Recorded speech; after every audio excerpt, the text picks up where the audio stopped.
Okay sir, तो देवी और सज्जनों, लोकी सीजन 1 का फाइनल एपिसोड आपकी कंप्यूटर स्क्रीन पे ये रहा। मेरे पास सच में इस बार सब नहीं है, अभी तक रोंगटे खड़े हैं भाई सच में। मतलब बवाल नाम की एक चीज होती है, उसका बाप था ये। इस एपिसोड में ज्यादा कुछ नहीं दिखाया गया, लेकिन उसमें भी बहुत कुछ हो गया। सस्पेंस तो मतलब चलो बातें लास्ट में पेलेंगे, पहले एपिसोड के बारे में बात करते हैं। और अगर आप चैनल पे फर्स्ट टाइम आ रहे हो तो सब्सक्राइब जरूर कर देना अगर कुछ भी अच्छा लगे तो। So let's start and you all just have to sit down, keep calm and listen to मी।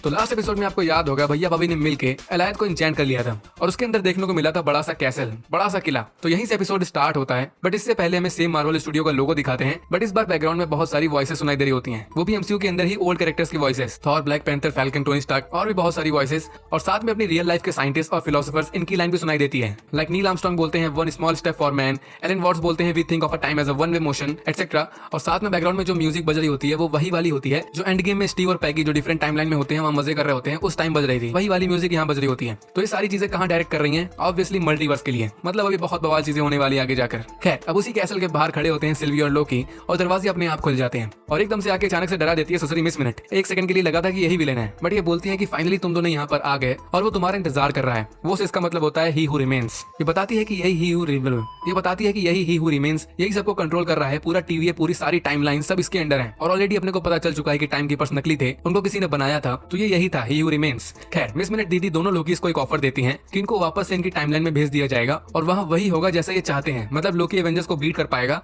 और इवन थैनोस को भी हरा देगा और पूरी अर्थ पे इसका राज होगा इन्फिनिटी स्टोन्स के साथ। और सिल्वी के साथ भी वही होगा जैसा वो चाहती है। सो यही विलेन ही हु रिमेन्स, यही पूरी टाइमलाइन का बादशाह होता है। तो ये आराम से ऐसा कर सकता है कि एक अलग टाइमलाइन बना के इनको वहाँ इनकी मनचाही जिंदगी दे सकता है। बट दोनों लोकी इस ऑफर को ठुकरा देते हैं। इनके हिसाब से किसी की कठपुतली नहीं बनना चाहते, ये खुद अपना फ्यूचर डिसाइड करेंगे। सो फिर ये उस मास्टरमाइंड से मिलने के लिए अंदर जाते हैं। और अब इस साइड में रवीना टंडन दिखाते हैं। लास्ट टाइम याद होगा तो इसने टीवी से जुड़ी सारी जरूरी फाइल्स मांगी थी मिस मिनट दीदी से, बट मिस मिनट यहाँ आके इसको कोई और ही फाइल्स दे देती है, ये बोल के कि उसने ये भेजी है और ये तुम्हारे ज्यादा काम आएगी। और यहाँ पता चल रहा होता है कि ये मिस मिनट जितनी सीधी लगती है कार्टून जैसी, ये वैसी है नहीं। और ऑब्वियसली कोई एआई और रोबोट तो हो ही नहीं सकती। इसको भी वही ही हु रिमेन्स या कैंग द कॉन्करर किसी ने बनाया होगा। इसकी हरकतों से पता चल रहा होता है। आंखें देखो इसकी यार, कितनी चंट लग रही है।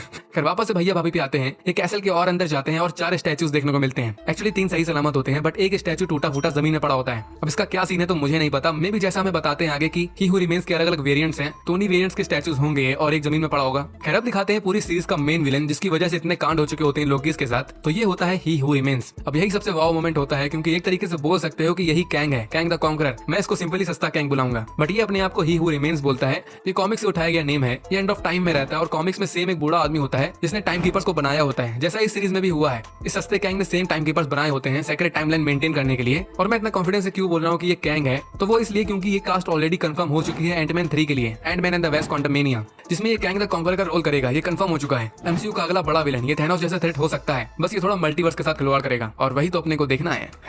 तो ये सस्ता कैंग तो एकदम ह्यूमन लगता है, बट शायद होगा नहीं। खुद ये अपने आप को डेविल बोलता है और ये अपनी एज भी बताता है कि ये बहुत मिलियन ईयर्स का है। और सोचो यार, पूरी सीरीज का मेन विलेन जिसका सब इंतजार कर रहे थे, वो आता है एकदम मस्त स्वैग में एप्पल खाते हुए। सो ये होता है ना विलेन, थैनोस जैसे थोड़ी ना कि मैं वो अनहोनी हूँ जिसको तुम। खैर, ये विलेन बहुत चिल लग रहा होता है। ये अपनी चिलिंग स्टाइल में ही इनसे चैटिंग करता है और सब कुछ बताता है। इसका कहना होता है कि लोकी और सिल्वी ने इसको नहीं ढूंढा, बल्कि इसने उनको रास्ता बताया, इस वजह से वो लोग मटक मटक इसके पास आ गए। और ये भी बताता है कि ये सब कुछ देख चुका है, जो भी यहाँ हो रहा है, पूरा पास्ट पूरा फ्यूचर की क्या होने वाला है, ये सब कुछ देख चुका है। क्योंकि ऑब्वियसली ये पूरे टाइमलाइन का राजा होता है, तो इसको पता होता है कि क्या होने वाला है और क्या हुआ था। ये तो प्रूफ भी दिखाता है इन दोनों लोकीज को, बट दोनों इसकी बातों में विश्वास नहीं कर रहे होते, क्योंकि एक तो वो लोकीज हैं, ऑलरेडी उन पे ट्रस्ट इश्यूज हैं, और साथ में क्या गारंटी भी है कि अजीब नाम वाला सस्ता कैंग ये सच बोल रहा है। और यहाँ पर ये अपने नाम के बारे में बताता है कि इसको बहुत नाम से जाना जाता है, the ruler, the conqueror, again the Kang का रेफरेंस। और इसका एक नेम नथानियल रिचर्ड, इस नेम का भी जिक्र होता है। तो अगर कॉमिक्स की बात करें तो ये नेम वाला शख्स नथानियल रिचर्ड, ये रीड रिचर्ड्स का डैड होता है और रीड रिचर्ड्स फैंटास्टिक 4 टीम का लीडर होता है। और ये भी कंफर्म हो चुका है कि फैंटास्टिक 4 की एक न्यू मूवी बन रही है जो एमसीयू के अंदर आएगी, तो मे भी उसका कनेक्शन भी कुछ होगा इस विलेन से या फिर कैंग से। खैर, अब ये पूरी हिस्ट्री बताता है कि आखिर ये सब स्टार्ट कहाँ से हुआ। तो 31st सेंचुरी में इसी सस्ते कैंग का एक अवतार, एक वेरिएंट एज अ साइंटिस्ट बन के आया था और उसने अलग अलग ब्रह्मांड के होने की खोज करी थी। और यही देख के फिर बाकी और भी वेरिएंट्स आए इसी सस्ते कैंग के, और फिर सबने आपस में मिलकर अपनी टेक्नोलॉजी शेयर करके, अपना ज्ञान शेयर करके सारे ब्रह्मांड को मैनेज करना स्टार्ट किया। लेकिन इसके सभी वेरिएंट्स दिल के अच्छे नहीं थे, उनको पूरी दुनिया को कॉन्कर करना था। उनके अंदर एक तरीके की लालच थी, दूसरे वेरिएंट्स के ब्रह्मांड को छीनने की लालच। तो इसी वजह से इनके आपस में ही जंग शुरू हो जाती है इन सारे वेरिएंट्स की, जो कि सेम होते हैं। तो अपने को पहले जो बताया था कि दुनिया में मल्टीवर्स का वॉर स्टार्ट हो गया था, तो इसकी वजह से सस्ते कैंग इसकी वजह से स्टार्ट हुआ था, इसके और इसके अदर वेरिएंट्स की वजह से। और वॉर की वजह से सब कुछ धीरे धीरे नष्ट हो रहा था। लेकिन फिर सबसे पहले वाले अवतार को, जो साइंटिस्ट था, उसको एक जीव मिला, एलायत। ये बहुत पावरफुल प्राणी होता है है, सरल भाषा में बोल सकते हो ये पूरी टाइमलाइंस खा जाता है। तो सस्ता कैंग इसको कंट्रोल कर लेता है और एक तरीके से अपना पेट बना लेता है। इसीलिए इसको वॉइड वाली टाइमलाइन में दिखाया गया था, जो इसकी रियल प्लेस की सिक्योरिटी कर रहा था। और कॉमिक्स में भी यही सेम हुआ था। एलायत ने पहले कैंग से फाइट करी थी, बट बाद में कैंग ने उसको हरा के पालतू कुत्ता बना लिया था। तो यही सीरीज में भी हुआ। नॉब उसी एलायत की हेल्प लेके इस सस्ते कैंग ने पूरा मल्टीवर्स वॉर खत्म किया था। कोई टाइम कीपर्स वगैरह नहीं थे, वो स्टोरी झूठ थी। इस सस्ते कैंग ने ही वॉर के बाद सारी मल्टीपल टाइमलाइंस को एक टाइमलाइन में जोड़ दिया था, द सीक्रेट टाइमलाइन। और उसको मेंटेन करने के लिए इसने नकली टाइम कीपर्स बनाए थे और फिर जाके टीवी बनाया था। तो ये पूरा रियल इतिहास था जो फाइनल एपिसोड में जाके रिवील हुआ। और हो सकता है कि शायद ही सस्ता कैंग झूठ बोल रहा हो, शायद नहीं भी।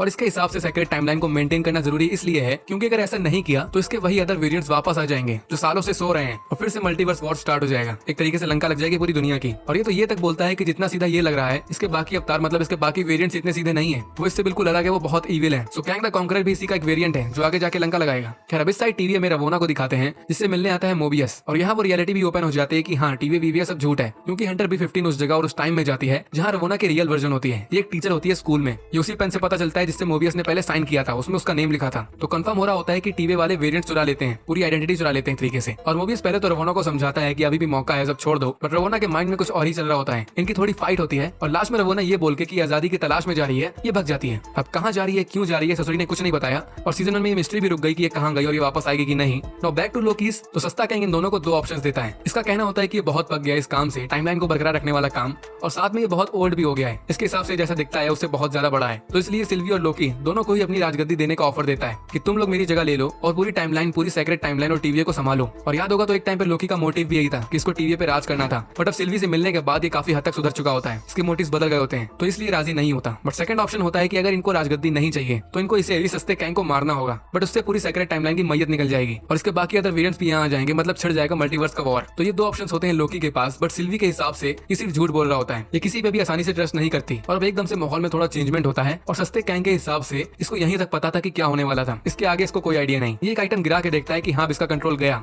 और यहीं से टाइमलाइन में मल्टीपल शाखाएं क्रिएट होने लगती हैं। और फिर सस्ता कैंग जैसे ही अपने टेम्पर उतार के रखता है तो भाभी जान का दिमाग फिर जाता है और मौका देख के उसे मारने के लिए भागती है। बट लोकी उसको ऐसा करने से रोक लेता है। अब सिल्वी के हिसाब से सस्ता कैंग झूठ बोल रहा होता है इसके सभी इविल वेरिएंट्स और मल्टीवर्स के बारे में, इसलिए उसको मारने का सोच रही होती है। बट लोकी सस्ते कैंग की बातों पर बिलीव कर रहा होता है। इसके हिसाब से ये भी झूठा वो भी झूठा, तो इसको पता चल रहा होता है कि वो झूठ नहीं बोल रहा है। इसको लग रहा होता है कि अगर सस्ते कैंग को मार दिया तो कुछ बड़ा हो जाएगा, कोई बड़ा थ्रेट आ जाएगा जिससे ये लोग नहीं लड़ पाएंगे। तो ये सस्ते कैंग को नहीं मारना चाहता। तो अब सिल्वी को लगने लगता है कि अगर ये सस्ते कैंग को मारना नहीं चाहता तो इसका मतलब लोकी फर्स्ट ऑप्शन चुन रहा है, मतलब उसको राजगद्दी चाहिए, तभी ऐसा बिहेव कर रहा है। बट लोकी को राजगद्दी भी नहीं चाहिए होती, उसमें भी उसका कोई इंटरेस्ट नहीं होता। इसको बस डर होता है कि अगर ऐसा किया तो कोई बड़ा थ्रेट ना आ जाए। तो पहले ये दोनों आपस में ही फाइट करने लगते हैं, बट लास्ट में लोकी प्यार से समझाता है सिल्वी को और फाइनली अब जाके ये दोनों किस करते हैं। आय हाय। एंड कैंग भी लाइक हाँ ये कर लो पहले, यहाँ समय रेखा की लगी पड़ी, उनको ये करना है। खैर यहाँ सिल्वी लोकी को धोखा दे देती है कि उसको कैंग का ही टेम्पर यूज करके वापस टीवी में भेज देती है और फिर जाके सस्ते कैंग के सीने में अपना खंजर घुसेड़ देती है। और वो मरते हुए इससे बोलता है कि हम दोनों वापस मिलेंगे और आंख मारता है और फिर मर जाता है। और फिर हमें सीक्रेट टाइमलाइन दिखाते हैं जिसकी हालत अब पूछो मत।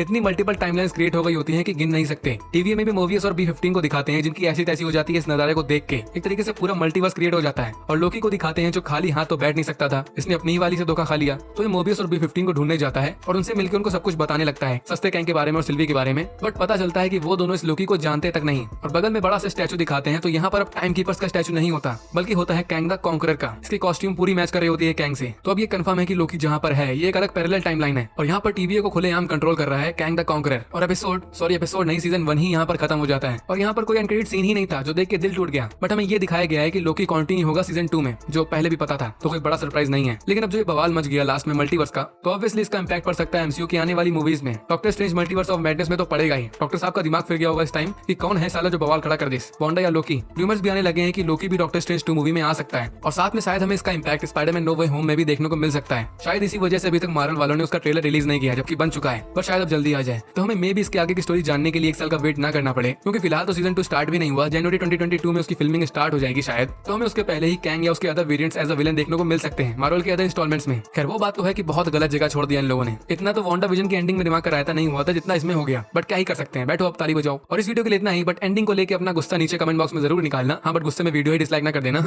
नेक्स्ट मंथ से मार्वल स्टूडियोज की new series what if start हो जाएगी, तो उस पर भी होपफुली वीडियोस बनाएगा अपन। और डिज्नी प्लस की और अदर प्लेसेस की ऐसे ही और सीरीज और मूवीज पे मेरी वीडियोस देखने के लिए चैनल को सब्सक्राइब भी जरूर कर देना। सो मिलते हैं नेक्स्ट वीडियो में, तब तक के लिए स्टे ट्यून्ड।